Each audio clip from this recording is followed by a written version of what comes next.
উদয়পুরে গত দুদিন আগের চুরির ঘটনার রেশ কাটতে না কাটতে ফের দুঃসাহসিক চুরির ঘটনায় চাঞ্চল্য ছড়িয়েছে গোমতী জেলার রাধাকিশোরপুর থানা এলাকায়। একের পর এক চুরির ঘটনায় সাধারণ মানুষের মধ্যে বাড়ছে নিরাপত্তাহীনতার অনুভূতি। এবার চোরের নিশানায় পড়েছে ত্রিপুরা স্টেট রাইফেলসের এক কর্মীর বাড়ি।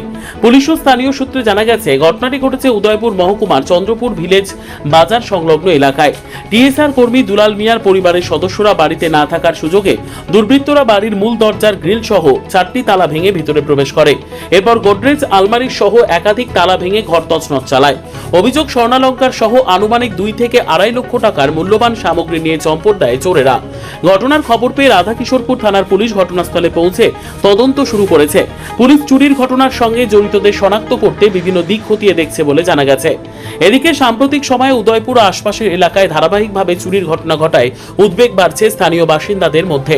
তাদের অভিযোগ, একের পর এক চুরির ঘটনা ঘটলেও অধিকাংশ ক্ষেত্রে অভিযুক্তদের গ্রেপ্তার বা চুরি যাওয়া মালামাল উদ্ধারে উল্লেখযোগ্য সাফল্য চোখে পড়ছে না। ফলে তদন্তের অগ্রগতি ও আইন শৃঙ্খলা পরিস্থিতি নিয়ে প্রশ্ন উঠছে। স্থানীয়দের মতে, এবার আইন শৃঙ্খলা রক্ষাকারী বাহিনীর একজন সদস্যের বাড়িতেই চুরির ঘটনা ঘটায় বিষয়টি আরও তাৎপর্যপূর্ণ হয়ে উঠেছে। তাদের দাবি, দ্রুত দোষীদের শনাক্ত করে গ্রেপ্তার এবং চুরি যাওয়া মালামাল উদ্ধারের মাধ্যমে পুলিশের কার্যকর পদক্ষেপ দৃশ্যমান হওয়া জরুরি। পাশাপাশি ধারাবাহিক চুরির ঘটনা রোধে রাতের টহল জোরদার সহ কঠোর নজরদারিরও দাবি জানিয়েছেন এলাকাবাসী। কোন জায়গায় বাড়ি? ভিলেজ চন্দ্রপুর। কি হয়েছে?